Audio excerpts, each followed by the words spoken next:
No! God, please, no! No! No! No!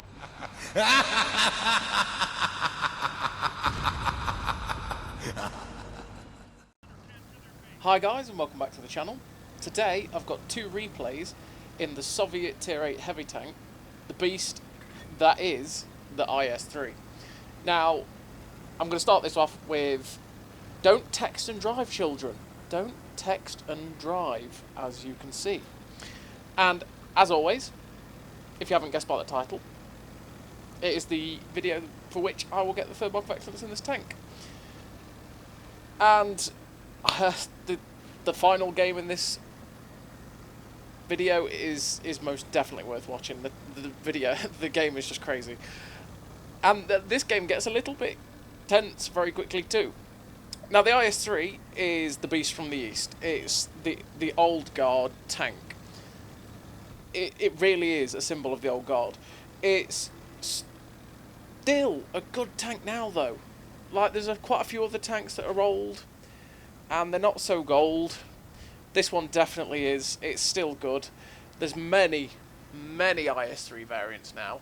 Obviously, we've got the IS-3A, or Fatherland, the Scourge, or the Kirovets 1, you know, those ones.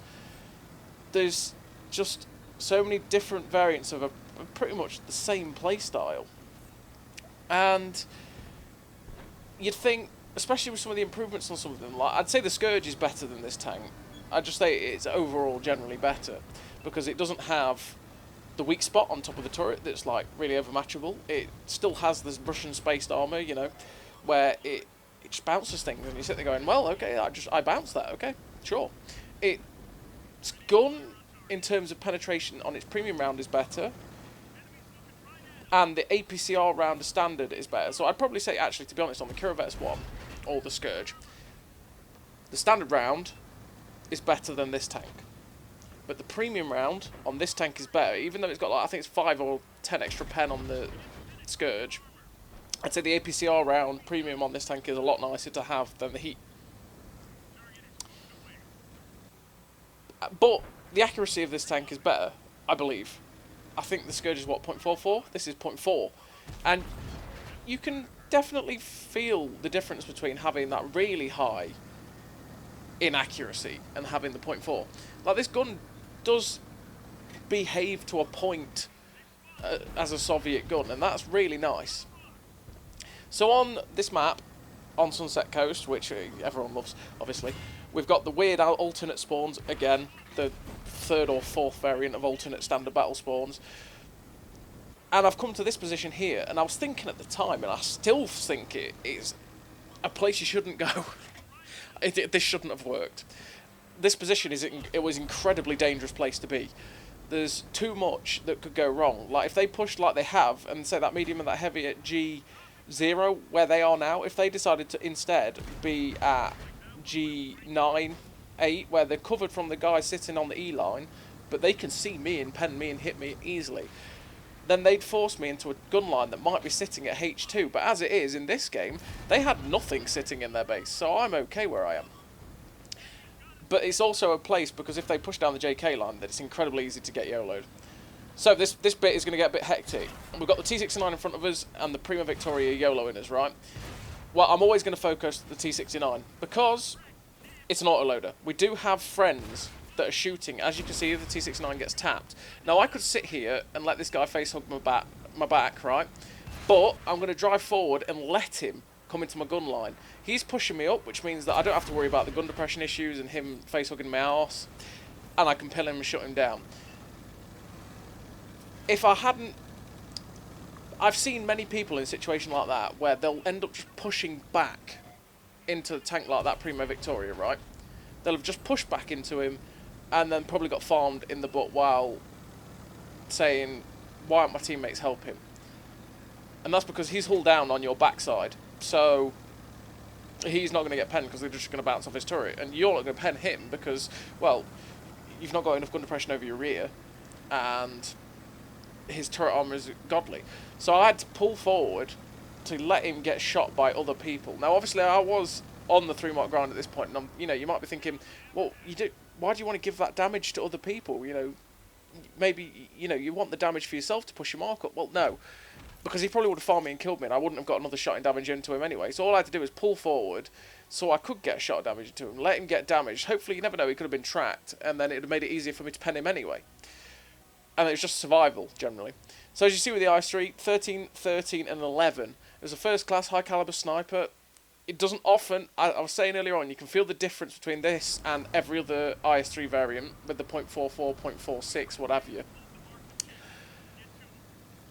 But .4 accuracy is still derpy, and it doesn't always end up being that accurate, generally.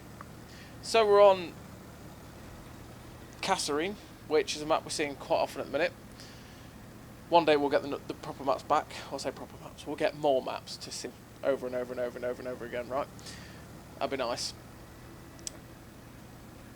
And we're on whatever this encounter. There we go. Got it. Encounter. We're on encounter, and I'm going the way that I never go. I never go this way. I always go to the C23 line, right? And that's because I like using the ridge lines at C and D23, and you can fight quite a range of positions from that area. You can get nice shots across everywhere. But I was thinking, you know what, I always go that way, and recently I've been there a couple of times. No one's really joined me. I've got YOLO Rush, and I've died, and I've sat there crying for a bit because I've died and I've done nothing, and I'm just annoyed. So I decided, you know what, I'm not going to do that. I'm going to go this way. I've never been this way, like, pretty much ever. I was like, let's see what can happen. So what we're going to do is we're going to come round here, and we're going to try and go up to H5. Now, I know that things can come down this little ravine that I'm going to be driving into, which is kind of what I'm hoping, because, you know, we're at 94.1, 94.2, and I'm thinking, you know, a really nice game can push this to a third mark. So I kind of want things to be going down this ravine so I can brawl with it and get the damage. But there's nothing here. And it's like, oh, alright. Okay then, I'll just push then. I'll just push him. And can I say, by the way, this IS-3 was an absolute joy. I actually enjoyed it incredibly well, just playing through it again. I've not got the best of crews in it. I've got a Bogatir crew, and all I've got is 6th Sense for Brothers in Arms and Repairs, as well as obviously the Bogatir skill. So we've not got any of the view range perks, so we're not going to be spotting our own targets that much. I've had it where I was on Prokhorovka, and there was an SU on 30pm and in a bush 300 metres away. I couldn't see him because I didn't have the view range to see him, and I didn't have enough to devalue his camo until he fired, which is annoying, especially when you're on a one-shot.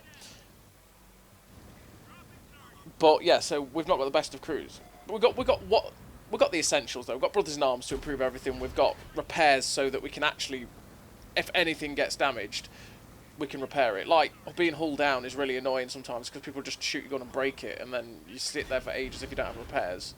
Which is why I always say take repairs first instead of take repairs first instead of track mechanic. Because sure, track mechanic repairs your tracks, but repairs your tracks in the same amount of time. I believe, anyway, correct me if I'm wrong, track mechanic actually repairs your tracks in the same amount of time as repairs does. But then repairs also repairs everything else. So if anyone breaks your gun, breaks your engine, it's going to repair that as well at a decent speed. So, yeah. So, this position we're in is actually quite dangerous. And I've no idea how or why I've ended up in this position. I don't know how the enemy teams let me be in this position. Like, their positioning is really weird in this game. But we are going to have a few ricochets like that are going to be a little bit awkward.